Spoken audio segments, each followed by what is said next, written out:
Ziki bila jasho.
Yes, Sporty vibes it is. Najua mumetungoja na waona mnatuangalia. Karibuni sana. It is Sporty vibe with Rebecca Okusi. Games ziko tight leo. Tight. Are you ready? That's good. This is a new show. This is the greatest show, yeah, in the city. So kila mtu najua amekaa hapo anatucheki. Trailblazers najua mmekaa hapo mnatuangalia, mnashindwa coaches ako wapi, yuko hapa, amefika. And today guys, we want to look at this game. Hii game inaitwa volleyball. There's a lady juzi alikuwa ananiambia si volleyball ni kama netball. Hapana, volleyball sio kama netball. Netball ni ile hivi, ile ukiscore una score, tumescore. Lakini volleyball ni ile ya kushika hivi, toof. Okay, so today we want to learn the game of volleyball, and our coach is here. Actually, he's the head coach of Trailblazers volleyball club. I'm hoping najua watu wa Trailblazers mko tu hapo. Kaeni hapo kwa sababu leo kuna lunch nyingine kubwa. Kuna swali moja tutauliza kuhusu hii mambo ya KVF and everything, and even in the team Trailblazers tutauliza maswali ni mob. So kuna lunch, mtu ataenda na lunch ya 1k. Are you ready? Kuna mtu anataka ka lunch sahi? Najua masaa zimepita lakini hakuna mtu atakata. So let's do this. We want to be tuned in even as we welcome our coach who is already in the studio. We want to talk, unajua kuna mambo watu ongeangi za volleyball, management, everything. We want to talk each and everything. Hizo vitu mtakangi kuongea tunaongea leo. So karibuni sana. We are on, we are live. Share, subscribe. It's Sporty vibes.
Oh yes, we said we'll be right back, and we are back, and our guest is just in the studio. We are really humbled. Mr. Geoffrey Omondi, karibu sana. Yes, he is the head coach, Trailblazers volleyball club. It's a club that recently has been, in the headlines, because of the way they are doing. The team is energetic, so many styles, so many new things. And today we have the head of everything that's going on in Trailblazers. Karibu sana tena. Thank you very much. Yeah, Mr. Geoffrey, before we continue, unajua kuna watu wengi wanasema hawajui volleyball ni game gani. Yes. Kuna watu wanasemanga volleyball ni kama netball. So today I wanted us to start with the introduction. Yes. Tell our viewers what is volleyball. Thank you very much. My name is Geoffrey Omondi, as you've been told. I'm the head coach Trailblazers. Volleyball is a game that it's a fun game that you try to keep the ball flying. Yes. And hence our logo that says keep the ball flying. So you keep the ball flying over a barrier, which is called a net, and you try the ball not to land on your court. It does so by mistake or by chance, but it should not. So every time the ball comes to your direction, you try to keep it up in the air.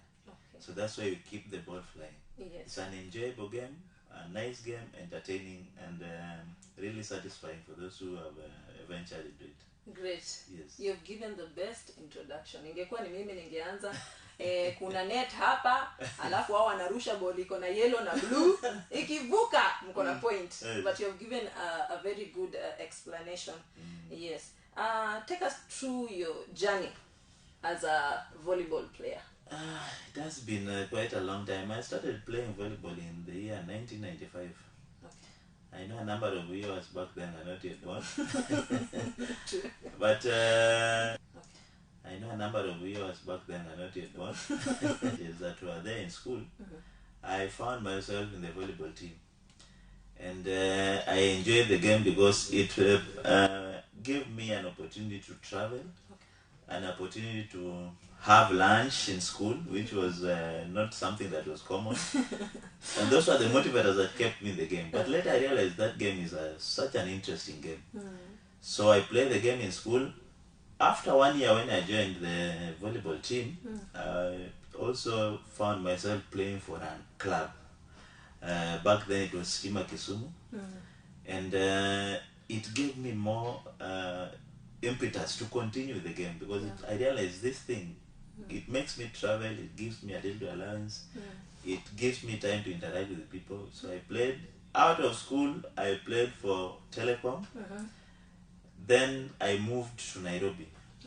That is when I joined Kenya Commercial Bank men's team, whom I played for until I retired. That is 2010. That's when I hung my boots. And I went to the journey of being a coach. And when I started my coaching career, I started with Cooperative Bank. They gave me an opportunity. And I stayed with that team all the way to 2017. Although in between I became the coach of the national team. And in between I went for courses. My FIVB level 1 was done in Chennai, India in the year 2014. And then my second FIVB certificate, that is for level 2, I did it in Kenya. And that is how my journey has been. It has been rough, it has been smooth in some places, but we've been moving. That's great. Yes. A quick one. When do you know that you are about to become a coach from a player? When do you retire from the game itself? Let me talk about my experience. Although people have different experiences. When you realize you are becoming slower. There are moves that you used to make haraka haraka. And then all of a sudden, hiyo mbele inakuja unaona. Ni kama ziko mbili. Ni kama distance imeongezeka. Yeah, one. And then you see the other young guys, they are a bit fast. So for some time you first think there's something wrong with me, I need to train more, but then you realize even if you train more, the speed has gone. The age is catching up with you and so many things cannot be done easily. That is how my experience came. Because I realized, wow, the position I was playing had now more quicker people, more stronger, who jump higher than me. And I was training a lot. I realized, wow, I need to move. But how I became a coach is not something I decided earlier. It was an opportunity I was given by Cooperative Bank when the head coach back then had some issues with the bank. So they told him to step aside for a while, and I was told be the caretaker coach. Out of that, I was able to bring results. And they said, now that you are here, please continue. That is how I became a coach. But basically, some people plan to become coaches after the matches or after the playing career. Others, like me, find ourselves into the coaching because of the situations around us. That's a great one. Remember, viewers, we are live on T1 TV. Drop your like, drop your message, your encouragement. I know Trailblazers team are they are checking you out. And they are saying that's my coach. So you're giving us your journey, your coaching career. I started coaching sometimes back in 2005. When my good friend from Kenya Pipeline, Masi Wesitula, the former Kenyan libero, was given an opportunity to be the coach, but because of his schedules, she could not. So she called me and contacted me to join the German school, and I went to become the coach of the youth at the German School Society. I was doing that part-time because I was playing and still coaching. So I would go coach in the afternoon and go for KCB training in the evening. That's where I started honing my coaching skills. And then after that, Kenya Polytechnic, my former college, where I went to, the sports tutor called me and told me, my friend, you've been here and we want somebody to help us here. So I also went there and I gave them my best. All that was building me. Then in the estate where I live, at Mathare North, I also found a group of students, or not students, but just children playing around. So I agreed with some of my players that we could do some training, probably from Saturday 9 a.m. to 1. Okay. So we coach some students there. I'm very happy because a number of them went to schools that they got scholarship for free. Wow. One is in Agoro Sare now, two are at Hospital Hill Secondary. Mm-hmm. So we were able to bring them up from the young age through primary, and now they're in secondary studying for free, courtesy of the training and the volleyball that they got from us. So that is how I've been honing my coaching skills. Wow. Then came Cooperative Bank. Yes. A very high intensity Yes. team that results are needed instantly. There's a lot of pressure, but I was able to pick because I had learned the basics. Yeah, so I was able to pick the team. I took them through to 2014 when the playoffs, 2017 in the playoffs, and a number of tournaments that we had won in between. That shaped me. In that process, the Kenya Volleyball Federation also saw it fit to give me the national team men in 2015. Wow. So I handled that team. Although we were not able to qualify for the All Africa Games, we were number 2. We lost to Rwanda in Kigali. We went to Egypt for the World Championship. Again, we did not make it. We lost to Egypt and Algeria. But that gave me the experience that I needed. After that, I was also appointed to the Coaches Commission, which I became the chairman until 2018. And then there was an election, and you know, each election cycle comes with its own people. Exactly. I was relegated from being the chairman, and I remained a member. Oh. Up to today, I'm a member of Coaches Commission, Kenya Volleyball Federation. Okay. And in the same breath, I was able to get an appointment as the member of the Youth Development Commission with the National Olympic Committee, which I served for 4 years. Okay. And that's my journey in coaching. And wow. Yeah. You So know, now I'm an instructor. I still train a lot of coaches around the country. wow. Recently, I was in Kisumu, I was in Kericho, Kakamega, to train more coaches and give them the tips on how to become a great coach. You know, there is somebody who is, watching us. Yes. And maybe they think whatever you're saying, it was very easy, very flowing. Has discipline be part of it? If you want to progress in coaching, Yes. you must be disciplined, and you must only look at merit. Where we fail most of the time is when you start looking at your tribesman, you start looking at your friends, you are composing a team, but you are coaching with your heart rather than your brain. Yes. When you coach with your heart, you are bound to be compassionate. And then you start making wrong decisions because you are feeling for somebody. If you coach properly, you coach with your brain. Merit. What do I want for this position? What do I want for this team? Who are the best? Don't mind where they're coming from, which language they're speaking. Then you will go far. So it has not been easy for us because resistance is always there. For example, when I was appointed to coach the first time at Cooperative Bank, a number of players who I was going to coach had played with me previously. So they said, now jamaa si tumecheza na Tunamjua. jamaa tumekuwa tunayeye kwa kiwanja jana. So they had failed to notice that I had transited from being a player. Sasa mimi ni coach. Kuna vitu siwezi fanya. Very true. So that resistance was there. Sometimes when you make mistakes, one thing about coaching is that when you win, you'll never be recognized. They recognize the players who played well. True. When you lose, they don't recognize the coach. Now they come for the coach. This man must go. That's what, okay. Yes. So that is the challenge we face, and they are all over. Yes.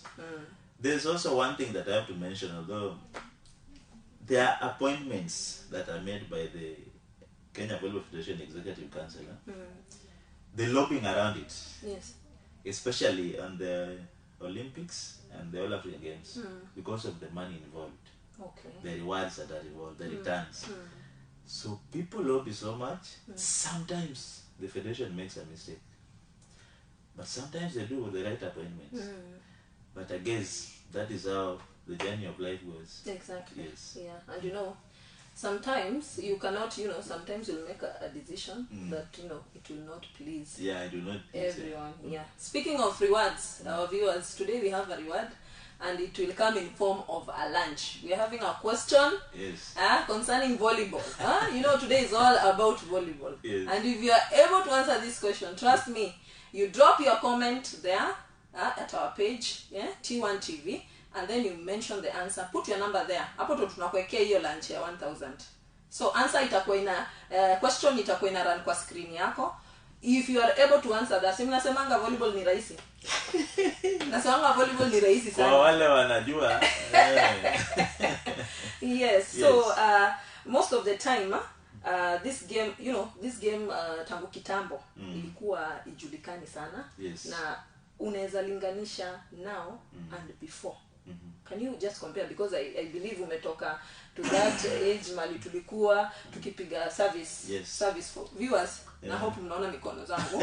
Service tulikuwa kuna wenye walikuwa wanapiga hivi na kuna wenye wana serve hivi size. So sasa hii kuna hii ni rahisi sana, alafu sasa kuna hii ya ku apply a lot of force. Is there any difference that you have noted? A lot of things have changed in volleyball. The volleyball we started playing, if you play it now you lose hands down. Yeah. Speed imeongezeka, jump imeongezeka, accuracy, ball handling skills are being sharpened. So a lot of things have changed. This service that you're saying now can only be done in primary schools and junior schools. Very true. If you do that at high level from high school onwards, everybody will be laughing at you, because that is the easiest service. Very true. So a number of these things have changed. For example, the speed of the ball has changed. That's why you see we used to have a white ball. Remember the white ball ultimate? Yes. We no longer use it because of the speed. Yeah. If somebody can serve a ball at 134 kilometers per hour, with that white thing you'll not see. So they brought in the striped color to help in the vision. The blue and yellow. Yes. Okay. Now you can see the ball. When it throws, you see this direction is coming at such a speed. Judgment. So having said that, we have also gone that direction. We are adapting with the changes. We are telling our players to serve faster, serve more accurate to the target, and position of hitting the ball from low to high. So a number of things are changing, which we have to adjust to if we have to make anything, the World Cup, the World Competition, Africa Continental Competition. So a lot has changed. Yes. Yeah. Unajua kuna watu walikuwa wanacheza kitambo. So hata when you're recruiting, I know you have faced that. Mtu anakuambia mimi nimecheza center. Yes. Ama anakuambia nimecheza center. Unashindwa ni center gani? Kumbe anamaanisha ule mtu anakaanga center akirotate. Kwanza kuna ile inakuwa mzuri, unauliza mtu unacheza wapi? Mimi nachezaga 6. Na unamwambia sasa nionyeshe hiyo 6 ni wapi. Aya, wengine hata wajui, you know the rotation system kuna wenye wamezoea aya wewe songa, mimi nasonga, wajui ya 5-1. Wanajua hii ya zamani kwanza ile ya kushika mkono. There are a lot of things that are but we have to change with everything that is coming. So volleyball trends in Kenya and the world. Volleyball has moved. Today our players are more aligned or more alive to the fact that body conditioning is part of the training. Zamani uko unaenda kuinua chuma, watu wanasema wewe inua tu, kwani unataka kuwa boxer? But now they have realized for your body to do the functions that are required, you need to tune it. You need to realign it. Okay. That is one area that has taken us decades to change into. Exactly. Remember we used to run like 24 laps. Now you ask yourself today, why were you running? Because you are wondering, volleyball is not a game for running. Our actions are in seconds. Service, reception, it's just 3 seconds or 4 seconds in nation. So why am I running for 2 hours?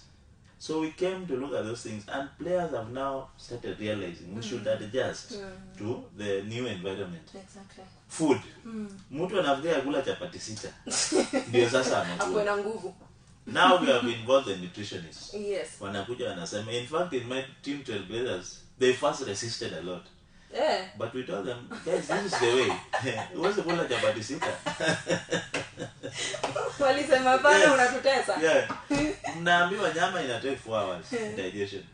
Now you eat 1 kg 30 minutes prior to the game. The body will decide where to allocate functions. Is it digestion or energy for volleyball? Definitely it will allocate to digestion. So anapata mchezaji kwa clumsy kwa kiwanja tu na hata yeye ajielewi. So these things now we've come to learn them. we've come to bring them. We put seminars around. Because we go to the world championships, we go to the continental championship, and you see teams playing differently. Unapata Warabu wamekuja na nutritionist and serve each player the right portions. Yeah. Sisi tukienda huko mtu amebeba plates mbili. Kuku. Yes, but those things have taken time. So we are changing those trends. Positions of serving. How do you serve? How do you receive? How do you move? Why are we still setting a high ball? Why can't we set a quick ball? Those things we have been able to adjust to them. Yeah. And now Kenya is on the right track. Good. Yeah. They're adjusting. They're adjusting quickly and we are moving. Although there's some resistance still. Yeah. And unfortunately from some coaches, senior coaches, whom we think should have changed. Because we call seminars, we call trainers, we call international trainers. But when they go back to their teams, they do the same things they were doing in 1980. You can't coach the way you are coached. You need to change. True. We go to class, we read books, we go to the internet, so that we adopt the new trends. And it is proven scientifically kwamba hii inafanya kazi. I don't know why people are still resisting. You know, change is, change is painful. Yeah. Sometimes change is painful. But I believe with, a lot of training and a lot of, showing people why this is not happening. A simple thing like maji. Kunyweni maji. Ningekunywa maji sijakuwa na stitch sijui nini. Your body is dehydrated. The muscles will now shrink. Yes. Can you take water? Sasa hizo vitu napata bado watu wengine wanaona. Trust me, Coach Geoffrey, hapa una advise watu wengi, sio volleyballers peke yake. Kuna bado watu wana struggle, with our health styles and everything. So there are people who are listening. Let me give you just one funny thing that amazed me. Yes. One of my players came and he was almost 115 kgs. So we wanted him to tone down to maybe 80 or 85. So we put him to the nutritionist. And what surprised me, instead of reducing the times he eats, like he eats 3 times a day, the nutritionist increased. Sasa anakula mara 5. Yes. So I asked the nutritionist, hii ni uganga gani umefanya hapa? Because this guy is eating 5 times but still reducing. So he explained to me something that made a lot of sense to me. Mwili yako ni vile umecondition. Ukikula asubuhi, then you wait. Ukule lunchtime. The body knows the scarcity of food. So it starts saving. Ile asubuhi ina save. Ukikula tena lunchtime ina save. Ukikula tena ni usiku. But when you give it small bits of food, the body says, kumbe there's enough of food, there's no need for me to store anything. Okay. So in the process, there's no fat stored, so unakula inatumika. Anajua ingine inakuja tu, unakula inatumika. So you start toning them. Me, I was shocked. I didn't know that. So that's the way to go. Yes. Kuna watu na struggle. Yes. Unaenda kwa gym na unaambiwa sasa you are not eating anything. Yes. You might die. You might die. Inafaa ianze. Yeah, pole. What you just need to do, reduce the portions, but frequency ongezeke. Great. Unaona kama mtu kwa ofisi ameenda njugu karanga na chai kikombe moja ameenda. Kidogo amerudi amepick sijui nini biscuit mbili. That is also somebody doing something good. Even mimi naona ni kama nita apply that one. Yes. Mwili danganya tu akili mwambie chakula iko sasa usiweke. Great. Viewers, I'm hoping you are, enjoying the way we are enjoying it. We are feeling it. It's going somewhere. And then there are so many people floating. Yeah. And we are talking the, theory. Yes. So very soon, and actually sooner, we want to bring the games live. Yes. Volleyball games live. So you should stay tuned and watch our space. Yes. Okay. So for those ones who have joined us now, we are with the head coach, Trailblazers Volleyball Club. It's a team in the volleyball family, and we just want to know this team with the time. We just want to know this team. Now we want to know the formation. Yes. Trailblazers. The formation. With great respect and love for my friend Richard, who is the founder and the sponsor of Trailblazers. This guy is just amazing. because first he's not even a Kenyan. Wow. But he saw the number of potential players that were around who could not get opportunity in other teams, but were equally good players. So in 2021, around August, he called me and told me, because we had been friends when he was at when I was at Coop Bank. Yes. How we became friends, when he came to look for a volleyball team where he could maybe associate with, he was given my number, so he called me. My tradition is that I don't dismiss somebody before I see him. Okay. So I told him to come. He came to Coop, we had a chat, he started training with us. And then I realized we are the same age. I told him, now you help me at the bench, because playing is a big challenge. Okay. Yeah. Now we became friends. So we reunited back in 2021. And then he told me, I want us to do a project for 3 months. I'm seeing a number of good players who are not attached or who are not training properly. I think you can train them. Can we do a project? I'll call them, I'll sponsor where they're training, I'll sponsor the balls, I'll buy everything. You train them and let's see if you can improve their standard. So we did that for some time.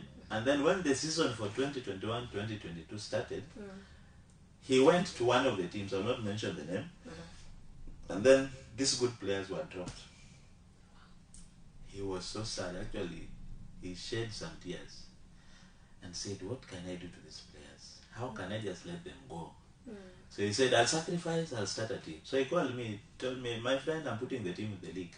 Are you interested? I told him, we need to meet first. So we went for a meeting. I told him, do you know what it takes to put a team in the league? This is the thing. These are the details required. He told me, I'll do it. Wow. So please prepare. Search for a name. We are registering this team. So we had 3 names we talked about, and then we settled on Trailblazers. Wow. And that's how we registered the team, and the team began. Our first home was at Nyayo Stadium. Then he told me there's a lot of training for players because of transport. What is which venues around players' residences? So we settled for ABSA because it's closer. Most players can just walk by foot and come for training. Okay. That is how Trailblazers was started. In the first season, we were in the playoffs. We became number 3 in the league. I remember. Yeah. So second season we were not lucky enough because we had lost a number of players. We had lost some to other teams, and one of our dependent players had gone for professional teams. Wow, this is. So we finished position 5, and we are back this season. And we are with a bang. Our eyes are on you, and our eyes are on you. Yes. Yes. Yes. What Trailblazers, the vision, the mission. The vision for Trailblazers is to be the best team, not only Kenya but in Africa, and compete with the highly ranked teams like Al Ahly, and even all the way to world ranked teams. Good. Like Safety Perugia of Italy, among others, Zenit St. Kazan of Russia. That is where we want to go to. That's where you're working towards. The mission is to give talented players a chance to showcase what they have and their talents. Yes. In the process, we also link them up with other teams where they can go and play high standard volleyball and make money for themselves. Wow. Yes. That's a good one. It's some reasons why I'm asking this kind of thing, because unajua kuna mtu anaweza fanya kitu uone huyu sio mtu wa hapa. Yes. Ni mtu anaenda mbali. Depending with the foundations and the things you do, the way you carry yourself, people see a big future. Yes. And now I want to remind our viewers of a question. Did we pop the question really? Not yet. We did not pop the question. We'll be going for a short break here, 5 minutes. But first, I want to pop the question of today. Remember this question, tunakula lunch. You just go to our page, T1 TV. You say your name, your number, and the answer. Now, the question is this. I know volleyball players, mukorada na wengine wamefanya hivi. Kama simu yako yoni vizuri umeiweka hapa. Sasa sikia, swali ndio hii. What is the name of the branch chairman, Kisumu County, Kenya Volleyball Federation? I repeat, what is the name of the branch chairman, Kisumu County, Kenya Volleyball Federation? Hiyo swali ni kali. Yeah, I know kuna mtu tu ako naanza shoo amesharudi hapo kwa live. You know, volleyball players wanakuanga rada na every news. Now, we want you to go to the page, type your answer there, put your number, because your number na ikuwe ya M-Pesa. Do your number to tutatuma lunch. Lunch ya 1K, courtesy of Together as One Comfort Homes. Huh? That is our sponsor. So we are going to go for a short break, and then tukunywe tu maji kidogo ama ni chai. Maji ni sawa. Na mtu asinipigie simu. Akitafuta majibu. Msipigie coach mkimuuliza tiniambie coach your answer. No. This one tunataka kujua wale watu wako sharp. Yes. Sawa. So let's go for a short break. We'll be right back.